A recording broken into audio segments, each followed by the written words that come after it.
Agora, a verbetógrafa, na Fatologia, página 1, quinta linha de baixo para cima.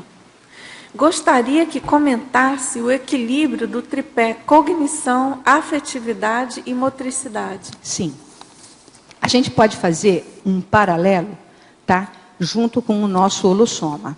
Isso aqui, a gente nada de braçada, porque tem uma disciplina que eu trabalho na educação física que chama aprendizagem motora.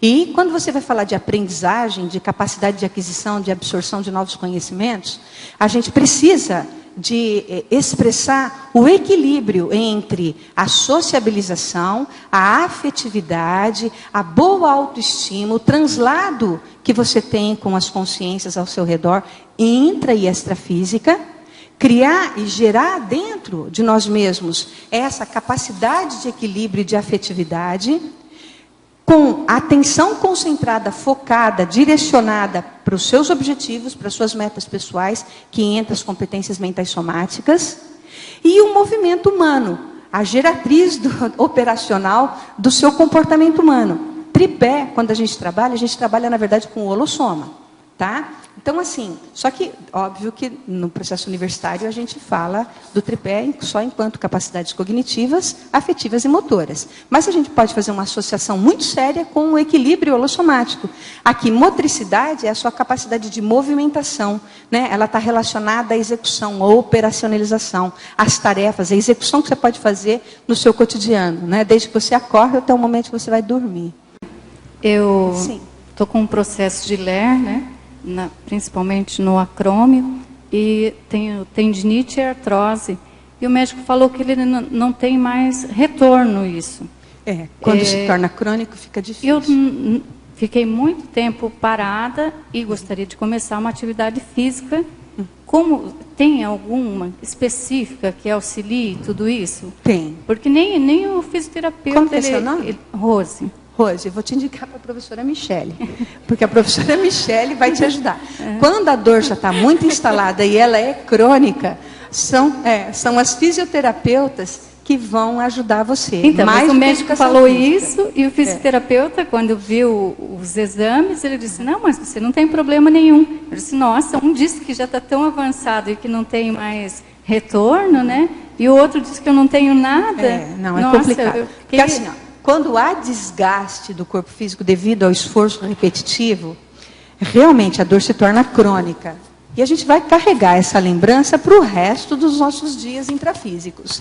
E aí a gente precisa saber aliviar essas dores e saber conviver com essas dores, né? Então, assim, vamos supor que a pessoa tem ali hérnia de disco. Ela adquiriu diante de esforço muito intenso lá na adolescência dela.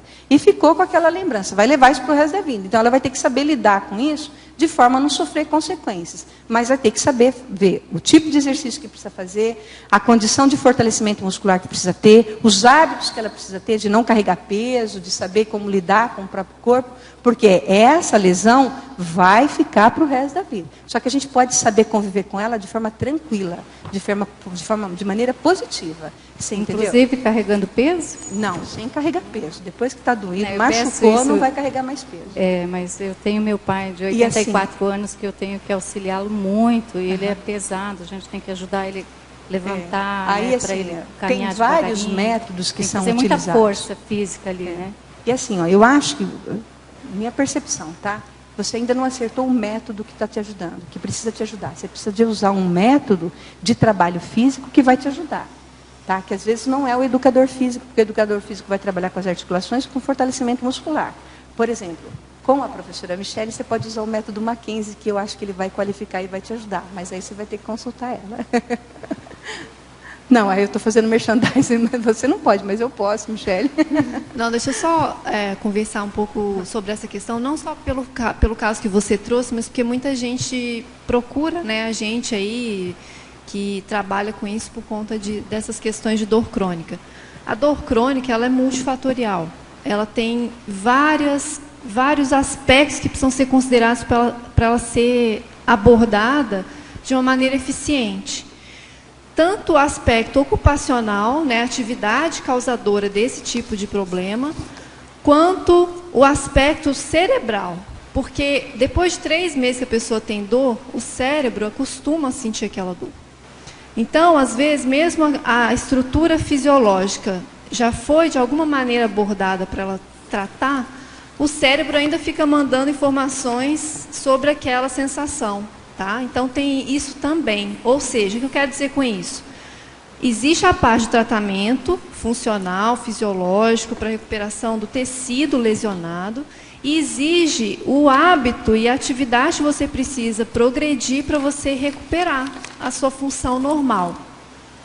O que eu posso dizer para você é que não tem assim,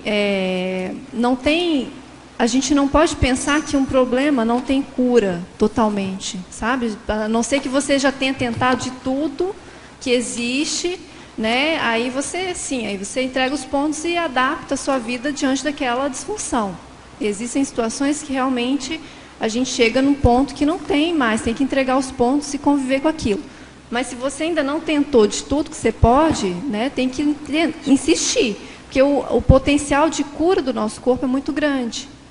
Às vezes a gente só precisa achar uma forma adequada para que o corpo responda, para que o corpo dê o seu, sabe, tudo que ele pode em termos de resposta, de cicatrização, de recuperação de função. Tá? Depois posso te orientar, qualquer coisa, e a gente conversa depois. Tá bom? Muito obrigada. Ok? Vamos